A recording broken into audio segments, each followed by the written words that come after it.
अशोक गहलोत, राजस्थान को 5 साल पीछे ढकेलने वाले मुख्यमंत्री। भजन लाल सरकार डिस्टर्ब एरिया एक्ट लेकर आती है। सामाजिक समरसता को बनाए रखने के लिए डिस्टर्ब एरिया एक्ट आया है। एक परिवार या आप देखिए पलायन कर रहे हैं अधिक से अधिक परिवार। पर्चे सरकार तो मैं मानती हूँ कि गहलोत जी की रही थी 1998 में। शिव विधायक रविंद्र सिंह पाटिल, किसान पुत्र, जनसेवक, राजस्थान के लाडले, बिन सिंह डोटासरा, पेपर लीक के महारथी।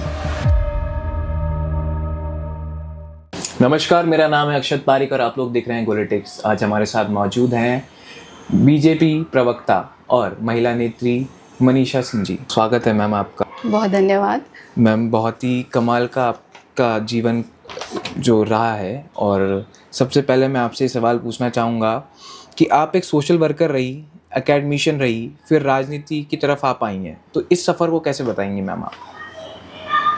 देखिए, मेरा सफ़र बहुत ही अच्छा रहा है। मुझे बहुत ही संतुष्ट करने वाला, एक आत्मसंतुष्टि वाला रहा है। देखिए, सबसे पहले मैं एक तरह से अपने बचपन की बात करती हूँ तो मैं नवोदयन रही हूँ।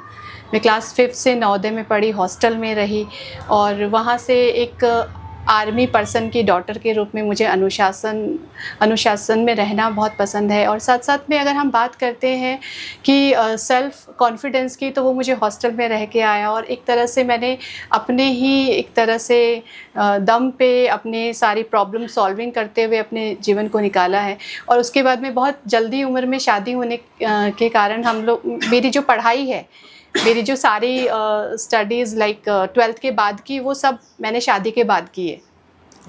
मैम, तो हाँ, जी प्लीज़। तो मैंने 12th पास आउट होते ही मेरी शादी हो गई थी। उसके बाद में मैंने अपनी जो स्टडीज़ है वो मतलब जारी रखी। मैंने बीए किया, एमए किया, बीएड किया, एमएड किया और फिर उसके बाद में मैंने एमफिल किया और फिर पीएचडी की।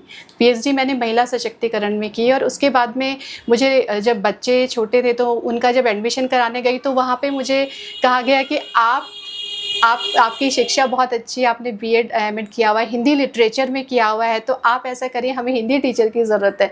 तो वहाँ पे उन्होंने महाराजा सवाई भवानी सिंह स्कूल में, तो वहाँ पे मुझे ऑफ़र मिला और मैंने कहा ठीक है, बच्चों के साथ में जाना आना और एक मेरे लिए भी बहुत इजी रहेगा। तो मैंने वहाँ पे टीचिंग शुरू की और बहुत अच्छा मेरा सफ़र रहा टीचिंग का। मैंने वहाँ पे 15-16 साल टीचिंग की बच्चों के साथ में, बच्चे जब तक 12th पास आउट नहीं हो गए।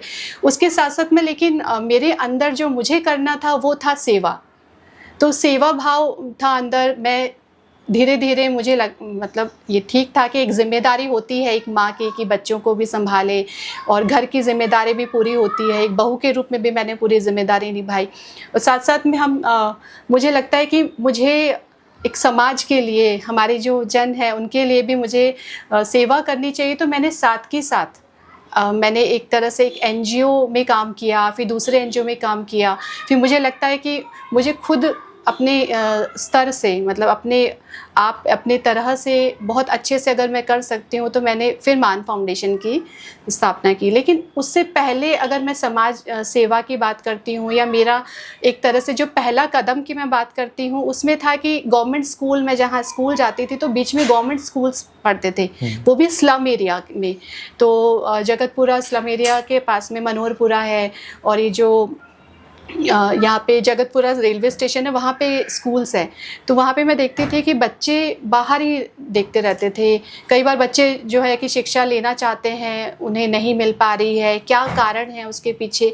तो मैं उनको देखती थी। तो एक दिन मैंने हिम्मत की और मैं उनके पास गई, बच्चों के पास में, और मैंने पूछा कि आप लोगों को स्कूल के अंदर रहना चाहिए, आप बाहर क्यों हैं?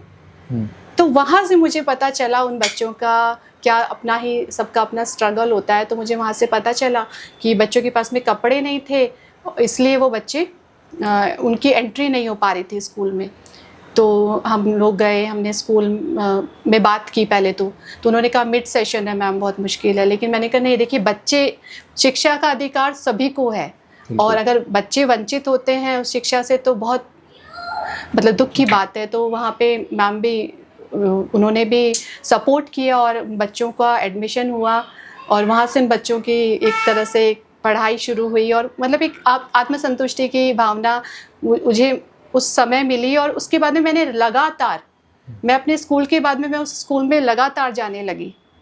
और वहाँ पे जाते जाते वहाँ पे मैं पूछ के आती क्या परेशानी है, तो मुझे धीरे धीरे वहाँ की चीज़ें पता चली कि वो एक 55-60 साल पुराना एक जर्जर स्कूल है, और उस स्कूल में बाउंड्री वॉल नहीं था जो कि दिखता था मुझे, और असामाजिक तत्व आते थे वहाँ पे, रात को बॉटल जो भी कचरा, बच्चे आते थे वहाँ पे साफ़ सफाई करके अपनी शिक्षा ग्रहण करते थे। तो ये देख के लगता था कि इनके लिए कुछ करना चाहिए। जन सहयोग से मैंने सबसे पहले बाउंड्री वॉल करवाई, एक बड़ा सा गेट लगवाया, और फिर उसके बाद में वहाँ अंदर रूम्स बनवाए, और जो वो जर्जर बिल्डिंग थी उसका पूरा निर्माण एक तरह से करवा के और वहाँ पे और अदर भी रूम्स बनवाए। और सबसे बड़ी बात थी जो कि शौचालय की, वहाँ पे लड़कियों के लिए और लड़कों के लिए शौचालय नहीं बने हुए थे, बहुत ही गंदगी थी, लेकिन वहाँ पे बच्चियाँ शौचालय के लिए घर जाती थी। अब आप देखिए कि स्कूल में पढ़ाई हो रही है और वो बच्चियां बीच में उठ के जा रही हैं। कौन से साल की बात होगी मैम? ये थी 2013-14 की। अच्छा, उस समय की बात है जब हम लोग मतलब उसमें काम कर रहे थे स्कूल पे। फिर वहाँ से शुरू हुई कि हमें शौचालय बनवाना बहुत ज़रूरी है। बच्चियाँ ड्रॉप आउट हो रही थी बहुत ज़्यादा, बच्चियों में कम से कम 55-56 स्कूल में वहाँ पे थे उस समय जब मैं जुड़ी थी। आज 600 से 700 बच्चे वहाँ पे हैं, तो एक बहुत अच्छा लगता है कि हाँ, बच्चों ने उस स्कूल में अपनी शिक्षा ग्रहण की है, काफ़ी पास आउट भी हो गए हैं।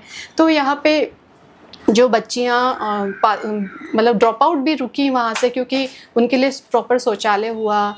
और अभी उसके बाद में हमने आत्मरक्षा कैंप करवाए, फिर बच्चों को जन सहयोग से हमने उनको यूनिफॉर्म देना, बैग्स देना, बुक्स मिलती थी सरकार से लेकिन नोटबुक्स देना, स्टेशनरी आइटम्स प्रोवाइड करवाना, उनके लिए सॉफ्ट स्किल्स ट्रेनिंग करवाना, तो ये हमने जारी रखा।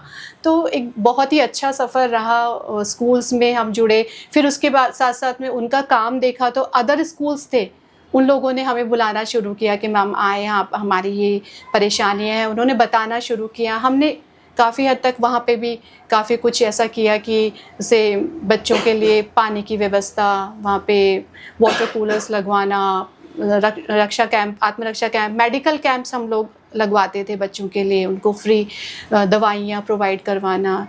तो इस तरह से बहुत जन सहयोग से हमने बहुत काम किया है। और फिर उसके साथ साथ में ऐसे काम हुए हैं जो एक तरह से बदलाव की तरफ जाते हैं। तो यहाँ पे हम लोग कला संस्कृति की भी बात करते हैं। तो बेटी से शुरुआत हुई कि वो जब पूछती थी, उसके अंदर क्यूरोसिटी रहती थी कि हम लोग जब मना रहे हैं तीज त्यौहार, तो ये क्यों मना रहे हैं, ऐसा क्यों कर रहे हैं। तो मैंने कहा जब इस बच्ची के मन में जब जानने की इच्छा है तो इतने कितने ही बच्चे होंगे, क्योंकि एकल परिवार हो गए हैं। पहले सब लोग साथ रहते थे, साथ त्यौहार मनाते थे, तो किसी बच्चे को पूछने की ज़रूरत ही नहीं होती थी। सबको पता चलता था कि हाँ अच्छा घर में क्या हो रहा है, आज त्यौहार है, आज पकवान बने हैं, आज इस तरह से पूजा होगी, तो सब शामिल होते थे। तो इसी को देखते हुए मैंने एक तरह से पूरी कम्युनिटी के साथ में तीज त्यौहार मनाने शुरू किए। हमने सबसे पहले गणगौर उत्सव मनाया, फिर तीज उत्सव मनाया, फिर घूमर उत्सव मनाए, घूमर की वर्कशॉप दिलवाई बच्चियों को कि ताकि हमारा जो घूमर है उसका सही रूप आगे हम लोग कैरी फॉरवर्ड कर पाएँ, हमारी जो कला संस्कृति है उसका संरक्षण और संवर्धन कर पाएँ। तो उसके लिए हमने हर साल ऐसे कार्यक्रम करवाए, और जिससे कम से कम मतलब हर एक प्रोग्राम में 500 प्लस महिलाएं जुड़ती थी। और ऐसे करते करते हमारे पास में आज कम्युनिटी की कम से कम 5000 प्लस महिलाएं ऐसे जो जुड़ी हुई हैं आज तक, जो इस तरह के कार्यक्रम अब खुद भी करने लगे हैं। तो अच्छा लगता है कि हाँ सब लोग तीज त्यौहार मना रहे हैं साथ में। तो ऐसे बहुत सारे उसके थ्रू हम लोग महिलाओं को एक तरह से प्लेटफॉर्म भी देते थे। जो महिलाएं जिनके स्टार्टअप्स है, जो अपने कुछ भी जैसे परिधान बनाने का काम कर रहे हैं, ज्वेलरी का काम कर रहे हैं, कुछ भी ऐसे आइटम्स बना रहे हैं, हैंडीक्राफ्ट्स बना रहे हैं, तो उनको हमने प्रोवाइड करवाया वहाँ पे प्लेटफॉर्म। और उनका एक तरह से तो एक हमने मतलब महिलाओं के साथ साथ में बच्चियों के साथ में जो हमारी ड्यूटी है, जो मैं मानती हूँ कि हमें ये हमारी जिम्मेदारी है बच्चों को और इनको महिलाओं को। ये सब जो हुआ ये मान फाउंडेशन हुआ, ये मान फाउंडेशन के अंडर में पहले हुआ या बाद में हुआ? ये मान फाउंडेशन के साथ साथ हुआ। मैम मान फाउंडेशन कब स्टार्ट हुआ? इसका रजिस्ट्रेशन 2018 में हमने करवाया। उससे पहले हम लोग स्कूल में इनमें काम कर चुके थे। फिर जब हमें ज़रूरत लगी कि नहीं हमें रजिस्ट्रेशन करवाना चाहिए, हमें साथ में 15 साल से हम लोग एक तरह से ग्राउंड लेवल पे काम कर रहे हैं। और साथ साथ में हमने ये भी रखा कि महिलाओं के लिए जो जो योजनाएं हैं हमारे, जो भी सरकार में इस समय जो योजनाएं रहती थी वो हम आगे बढ़ाते थे, उन तक पहुंचाते थे, उन्हें बताते थे। इवन उनके खाते खुलवाना, ऐसी बहुत सारी चीज़ें हैं। उनको हेल्थ और हाइजीन के बारे में जागरूक करना। तो हमने बहुत सारे ऐसे काम किए हैं जो एक तरह से मैं तो मानती हूँ कि एक मानवता के नाते एक हमारी जिम्मेदारी है जो मैंने किया। और फिर मान फाउंडेशन का हमने रजिस्ट्रेशन करवा के उसकी मान शुरुआत की। फाउंडेशन का एक तो मैम, मान इसके पीछे कोई कहानी हो कि मान नाम क्यों रखा गया? दूसरा कि इस मान फाउंडेशन आज किन किन सेक्टर्स में मुख्य रूप से काम कर रहा है? जी, मान का एक ये था कि सभी को मान और सम्मान मिले। सबसे बड़ी बात है कि देखिए, हमारी ये कहते हैं ना, हमारा कर्तव्य है एक तरह से कि हमें हमारे हर एक नागरिक को हम वो मान सम्मान अगर हम लोग प्रोवाइड करवा पाएँ तो हमारे उससे अच्छी बात कोई नहीं हो सकती। तो उसको लेके चले, हम सभी का मान सम्मान किया, क्योंकि मान सम्मान करते हैं तभी हमें मिलता है। और आज इस मान ने मुझे बहुत मान सम्मान दिलवाया। आप देखिए, राज्य स्तरीय सम्मान जो कि हमें गवर्नर साहब और माननीय मुख्यमंत्री जी से मिला, और महिलाओं के उसमें पन्नाधाय अवार्ड मान द वैल्यू फाउंडेशन को मिला, जो कि माननीय उप मुख्यमंत्री जी दया कुमारी जी से और माननीय मुख्यमंत्री जी भजन लाल जी से हमें ये सम्मान मिला। तो ये हमारे लिए बहुत गर्व की बात है, बहुत बड़ी बात है कि इस मान से हमें सम्मान मिला है। तो मैम, ये तो मान के बारे में आपने बताया, आपके पास के बारे में थोड़ा सा बताया आपने, राजनीति में कैसे आ पाए उसके बारे में भी बताइए। देखिए, समाज सेवा करते करते राजनीति में भी एक तरह से आना एक सेवा ही है। राजनीति भी जो कि राष्ट्र प्रथम की भावना से एक तरह से मैं विचार परिवार से भी जुड़ी हुई थी, और राष्ट्र देश की सेवा के लिए मेरे पिताजी आर्मी में रहे हैं, तो सेवा मैंने देखी है। तो यहाँ पे अगर हम बात करते हैं राजनीति की, तो जब मैं समाज सेवा कर रही थी तो मुझे वहाँ पे लगता था कि कहीं ना कहीं जो परेशानियाँ हैं, हम अगर मान लीजिए सरकार के प्रशासन के पास जाते थे तो उनकी अपनी परेशानियाँ होती थी, लोगों की अपनी परेशानियाँ हैं, स्कूल के टीचर्स की अपनी परेशानियाँ, महिलाओं की अपनी परेशानियाँ। तो मुझे लगा कि कहीं ना कहीं बदलाव बहुत ज़्यादा ज़रूरी है, और वो बदलाव सिस्टम में रह के ही हो सकता था। तो यहाँ से राजनीति की तरफ आगे बढ़ी। और देखिए, अगर हम बात करते हैं, मैंने एक कार्यकर्ता के तौर पे काम किया। चुनाव से पहले मुझे जिम्मेदारी मिली परिवर्तन यात्रा की मॉनिटरिंग की। फिर उसके बाद में विधानसभा चुनाव में मुझे जिम्मेदारी मिली मीडिया में आने के बाद में। धीरे धीरे अगर हम बात करते हैं लोकसभा चुनाव में भी, तो वहाँ पे भी मुझे जोधपुर संभाग की जिम्मेदारी मिली। और एक तरह से कार्यकर्ता के रूप में अगर मैं सभी से कहना चाहूँगी कि अगर हम काम करते हैं, मन लगा के मेहनत से काम करते हैं, तो हमें आगे से आगे जिम्मेदारी मिलती जाती है। और एक कार्यकर्ता के रूप में, क्योंकि माननीय मोदी जी भी यही कहते हैं कि मैं एक कार्यकर्ता हूँ, तो हम बड़े फ़ख्र के साथ में एक कार्यकर्ता के रूप में ही काम करते हैं। और यही भारतीय जनता पार्टी संगठन है, उसकी खूबसूरती है। और मैं खुद मैंने देखा है, क्योंकि बचपन से मैंने देखा था अटल बिहारी वाजपेयी जी को, उनसे बहुत ज़्यादा इंस्पायर हूँ, वो प्रेरणा है। जब मोदी जी आए 2014 में, जब प्रधानमंत्री बने, तो उनके लिए, उनको काम करते हुए देखा, वो भी एक तरह से सभी के लिए प्रेरणा है। उन्होंने जो काम किया है वो पिछले कितने ही दशकों में आप देखिए कि सरकारें रही, उन्होंने कभी नहीं सोचा महिलाओं के लिए, उन्होंने कभी नहीं सोचा युवाओं के लिए, उन्होंने कभी नहीं सोचा जो क्रिएटिविटी जो हमारे देश में एक तरह से इंफ्रा को बढ़ाने के लिए, जो हाईटेक बनाने के लिए, जो हम बात करते हैं स्वास्थ्य हो या जो भी महिलाओं के सशक्तिकरण की बात हो। आप देखिए, पिछली सरकारें महिलाओं को भटकाने का काम किया उन्होंने, और जो नारी शक्ति वंदन कौन लेके आए, क्योंकि उन्होंने समझा। आप देखिए कि जो शौचालय की बात, हम बेसिक नीड की बात करते हैं, उसके बारे में पहले किसी ने नहीं सोचा। माननीय मोदी जी आए, उन्होंने सोचा कि नहीं, महिलाओं के लिए इज्जत घर होने चाहिए, एक घर में शौचालय होना बहुत ज़रूरी है। जो कि आप ये देखिए, उनकी सोच इंस्पायर करती है कि वो कहाँ कहाँ से कितना सोच लेते हैं और सबके बारे में सोचते हैं। एक बड़ा जो प्रधान होता है जो सबके बारे में सोचता है, उसी तरह से मोदी जी एक हमारे एक तरह से बड़े हैं, प्रधान हैं और जनसेवक हैं। एक तरह से उन्होंने जनता की सेवा की, उनके बारे में सोचा और इस देश को देखिए कितना आगे, आज विश्व गुरु के रूप में आप देखिए युद्ध चल रहे हैं वहाँ पे और आज सारे लोग, सारे देश मोदी जी की तरफ देख रहे हैं, भारत देश की तरफ देख रहे हैं, तो उनको कहीं ना कहीं उम्मीद है। इसलिए तो मोदी जी ने सभी की उम्मीदों को पूरा किया है और आज देखिए 8,931 दिन हो गए हैं उन्हें एक तरह से मुखिया के रूप में काम करते हुए। बहुत ही गर्व की बात है। और देखिए कि मुखिया के रूप में उन्होंने कभी भी एक दिन की छुट्टी नहीं ली। मतलब उनसे सीखना चाहिए कि क्या है ऐसा, तो हम लोग सब उनसे सीखते हैं। वो बहुत बड़ी प्रेरणा है हम सबके लिए और हम आगे से आगे उनको देखते हुए ही एक कार्यकर्ता के रूप में अपनी जिम्मेदारियों को बिल्कुल पूरा करेंगे। इस देश के लिए, इस देश को प्रथम उस पर रखते हुए हम लोग काम कर रहे हैं। आपने कहा आपको जोधपुर संभाग की जिम्मेदारी मिली, वहीं से आते हैं जो पूर्व मुख्यमंत्री थे अशोक गहलोत। कितना मुश्किल था वो उस क्षेत्र में काम करना, क्योंकि काफ़ी डोमिनेंस हम देखते हैं वहाँ पे गहलोत जी का।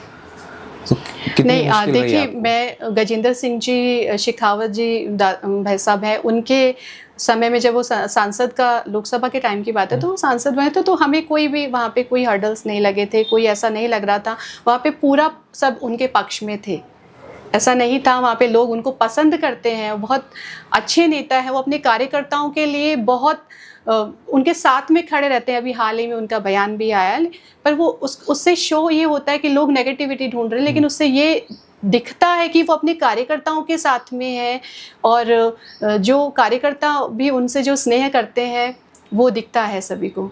तो जोधपुर संभाग में ऐसा कोई परेशानी नहीं थी और कोई ऐसा कुछ नहीं था। वो मैं जोधपुर गई थी तब वो सांसद के रूप में खड़े हुए और जीते भी।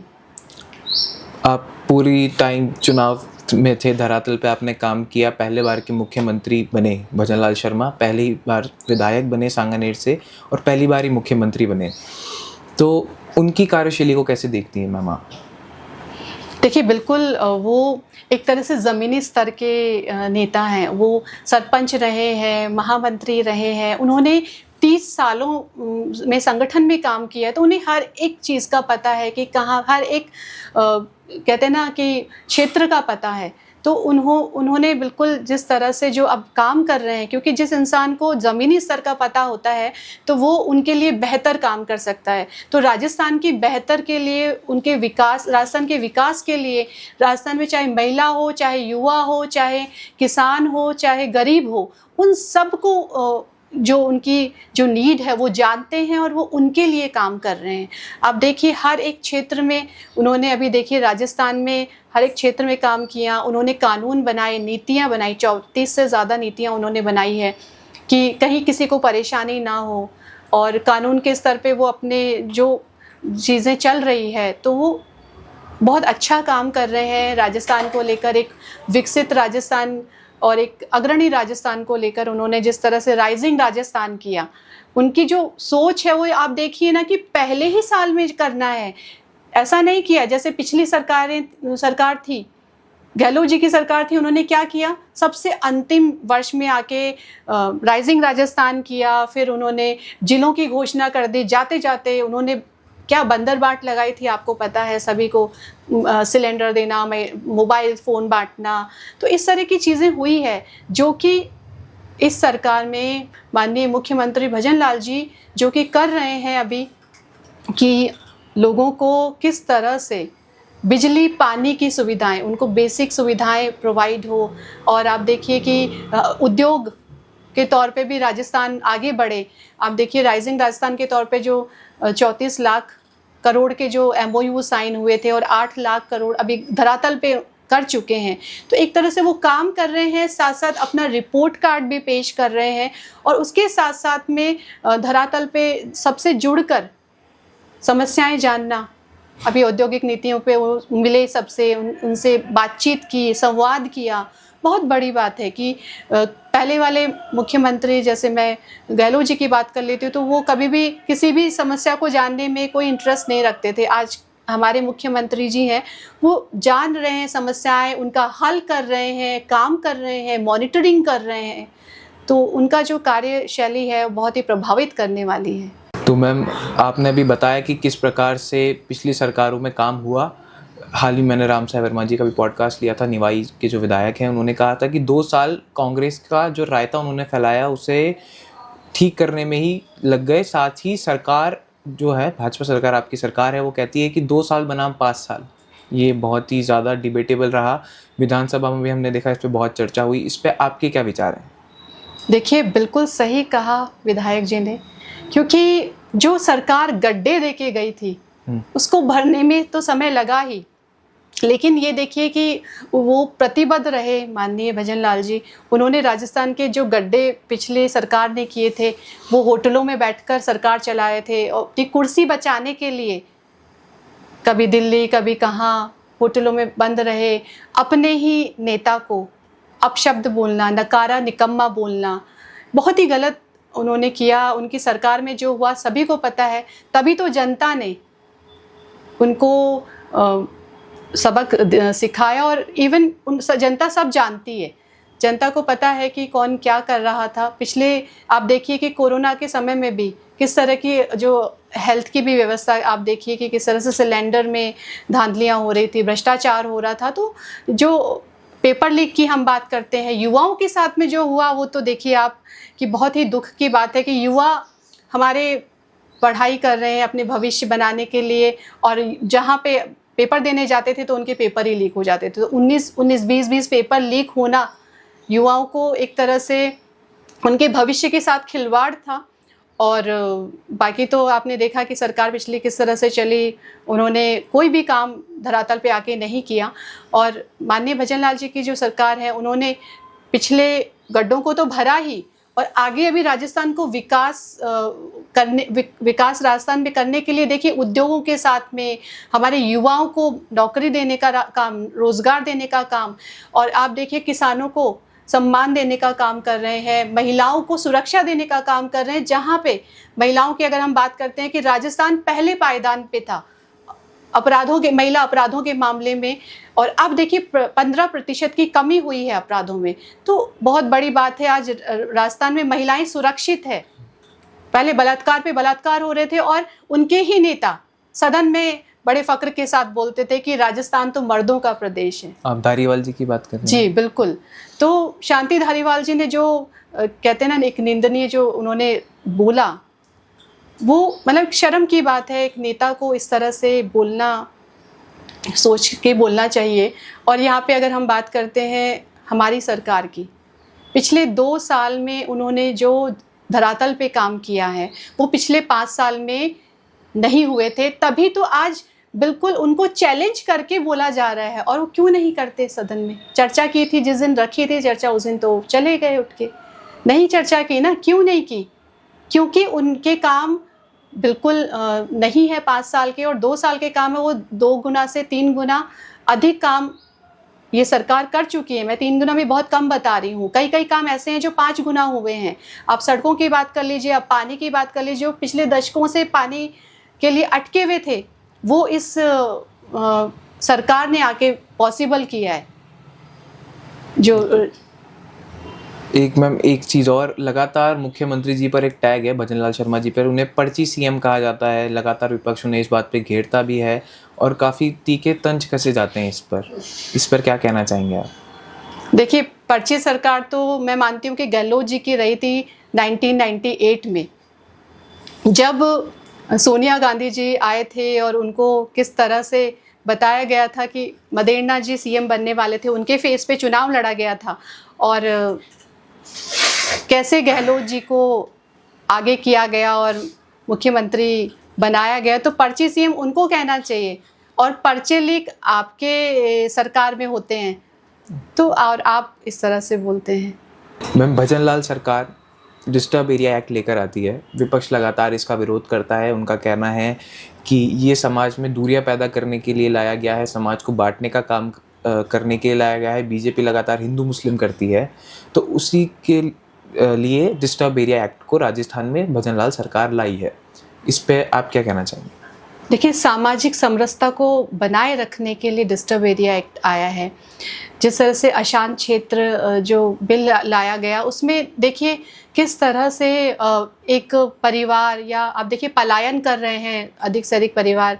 आप बात करते हैं टोंक की, हम देख सकते हैं मालपुरा साइड देख लीजिए, शास्त्री नगर एरिया आप देख लीजिए, यहाँ पे चार दीवारी में इस तरह की घटनाएं होती रहती है। तो उनको रोकने के लिए, सामाजिक समरसता बनाए रखने के लिए ये अशांत क्षेत्र बिल लाए गए हैं। और देखिए आप किस तरह से आप देखिए कि लोग बहुत ही सस्ते दाम पे अपने पुश्तैनी ज़मीनें बेच के चले जाते हैं।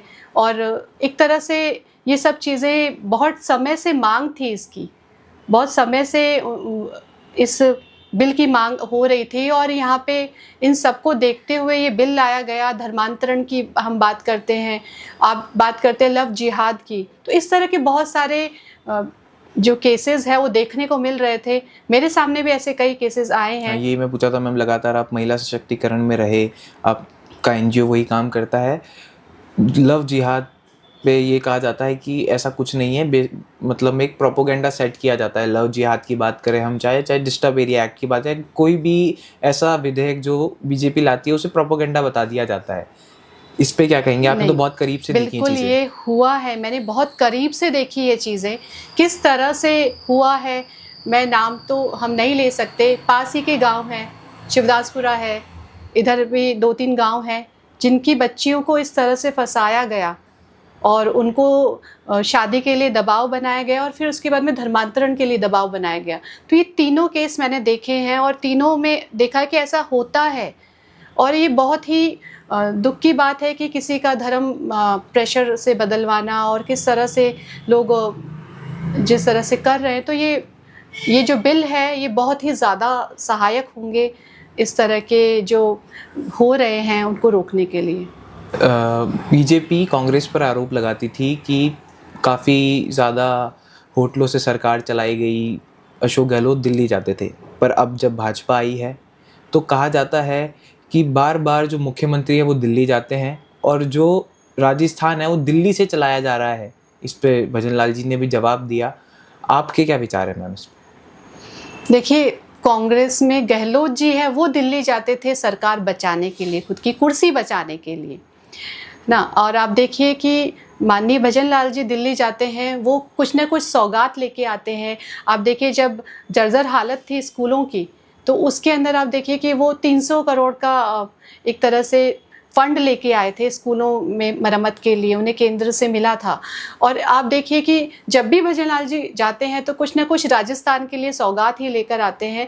लेकिन कहते हैं ना कि जो विपक्ष का काम है विरोध की राजनीति करना, वे इस तरह से बोलते हैं, जबकि वे स्वयं जाते थे, वो उनकी कुर्सी का मामला होता था। एक और मैम, एक की लगातार सरकार पे ये आरोप लगते हैं कि जो सरकार है वो ब्यूरोक्रेट्स चला रहे हैं राजस्थान में। तो कहीं ना कहीं सरकार ब्यूरोक्रेट्स की कठपुतली बन के रह गई है। इस पे काफ़ी बहस भी चली थी। इस पे आप क्या कहना चाहेंगे? देखिए, ऐसा नहीं है। माननीय भजन लाल जी के नेतृत्व में सरकार चल रही है, प्रशासन काम कर रहा है, जो कहते हैं वो काम होते हैं। आप देखिए कि कितने बदलाव राजस्थान में हुए हैं। आप सेवा के क्षेत्र में से शुरू करते हैं, हम रोज़गार के क्षेत्र में युवाओं को जो रोज़गार दिए गए, जिस तरह से जो काम हो रहे हैं वो माननीय भजन लाल जी के नेतृत्व में ही हो रहे हैं। एक रैपिड फायर राउंड कर लेते हैं मैम। मैं आपको कुछ नेताओं के नाम बताऊंगा राजस्थान की, आपके क्या विचार है उन पे आप बताइएगा। मुख्यमंत्री भजन लाल शर्मा, किसान पुत्र, जनसेवक, राजस्थान के लाडले। मदन राठौड़ जी, बहुत ही सहज सरल हैं भाई साहब, और उनसे मतलब प्रेरणा मिलती है कि किस तरह से सहजता से काम करना चाहिए, संगठन को किस तरह से आगे बढ़ाना चाहिए। वसुंधरा राजे, पावर, खुद एक शक्ति, एक महिला नारी शक्ति। पूर्व मुख्यमंत्री अशोक गहलोत, राजस्थान को 5 साल पीछे ढकेलने वाले मुख्यमंत्री, असुरक्षा के मामले में राजस्थान को पहले नंबर पे जिस तरह से लेके आए हैं। उन्हीं के पार्टी से जो पहले शिक्षा मंत्री थे गोविंद सिंह डोटासरा, और अभी कांग्रेस प्रदेश अध्यक्ष हैं, जो पेपर लीक के महारथी, जो उन्होंने पेपर लीक कराए अपने समय में, जो अपने ही परिवार वालों को उन्होंने नौकरियां दिलवाई, जो भ्रष्टाचार हुआ रोजगार में। शांति धारीवाल। महिलाओं को किस तरह से उन्होंने सदन में एक तरह से अपमान किया, तो महिलाओं का अपमान करने वाले उन्हें सम्मान करना सीखना चाहिए। युवा नेता हैं शिव विधायक रविंद्र सिंह भाटी। युवा नेता जो कि युवाओं का नेतृत्व करते हैं काफ़ी बड़ी संख्या में। क्या ऐसी अटकल है कि रविंद्र सिंह भाटी भाजपा ज्वाइन कर सकते हैं? और उन्हें वैसे उन्होंने पहले भी बी की टीम थी, कहा पहले जाता भी है। हाँ। नहीं, उन्होंने भाजपा ज्वाइन की थी पहले भी विधानसभा के समय। चलिए मैम, ये तो वार्ता रही। अब आखिरी प्रश्न मैं आपसे लेना चाहूँगा। 2028 में चुनाव है विधानसभा के राजस्थान में। क्या लग रहा है कि आपकी बार रोटी नहीं पलटेगी या फिर पलटेगी, कि एक बार कांग्रेस एक बार बीजेपी, जो हम लगातार देखते आए हैं पिछले काफ़ी सालों में, क्या अब की बार बीजेपी उस रिकॉर्ड को तोड़ते हुए वापस से अपनी सरकार बनाने वाली है? देखिए, इस बार रोटी सिकती ही चली जाएगी। बीजेपी पिछले सारे रिकॉर्ड तोड़ के अभी जिस तरह से काम कर रही हैं जो भारतीय जनता पार्टी की सरकार, तो वो आगे आने वाले समय में भी, क्योंकि जनता बिल्कुल विश्वास के साथ में, जनता का विश्वास पहले भी रहा है और इस बार भी मैं कहती हूँ कि जनता अगर राजस्थान का विकास चाहती है, अग्रणी राजस्थान चाहती है, तो देखिए जो एक बहुत बड़ा यज्ञ है हमारा, राजस्थान अग्रणी बने, एक देश में अपना योगदान दे, 2047 विकसित भारत में अपना योगदान दे, तो वहाँ पे ये जो यज्ञ है इसमें हमें आहुति देनी है और बिल्कुल राजस्थान में फिर से भारतीय जनता पार्टी की सरकार आएगी और एक जनता के विश्वास को खरा हमने मतलब विश्वास पे हम खरा उतरे हैं और आगे भी उतरेंगे। क्या 2028 में हम मनीषा सिंह जी को विधानसभा चुनाव लड़ते हुए देखेंगे?